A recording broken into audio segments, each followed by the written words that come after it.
নবীজি বলছেন জাহান্নামে আমি উঁকি মেরে দেখেছি, জাহান্নামে দেখেছি বেশিরভাগ অধিবাসী, জাহান্নামের বেশিরভাগ মানুষ হচ্ছে উম্মতে মুহাম্মাদের নারী জাতি। বলেন নাউজুবিল্লাহ। এই নারী জাতি মানে আমার বোন, আপনার মা, আপনার স্ত্রী, আমার বোন, আমার মা, আমার স্ত্রী, আমাদেরই তো। নারী কি আমাদের বাইরে? কেন তারা জাহান্নামে যাবে? নবীজি বলছেন কয়েকটা কারণ। এক, তারা বেশি বেশি লানত এবং অভিশাপ করে। এক। দুই, তারা এমন কিছু কাপড় পরে শেষ জামানায় বাইরে ঘুরবে যে কাপড়গুলো পরেও তারা নগ্ন থাকবে। দুই, অর্থাৎ বেপরদামির কারণে। তিন, তারা বুক পিঠ চাপড়ায় প্রলাপ বিলাপ করে, এটা একটা কারণ। চার, তারা স্বামীর সাথে কখনো কখনো কুফরি করে। কেমন?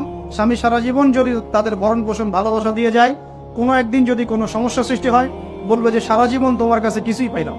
এই সব কিছুর ঊর্ধ্বে একটা কারণ আছে, এই সব কিছুর ঊর্ধ্বে একটা কারণ আছে, সেটা হলো, শোনেন, তাদের উদ্ধত মস্তকটা আল্লাহ পাকের বিধানের সামনে সহজে অবনত হতে পারে না, চায় না।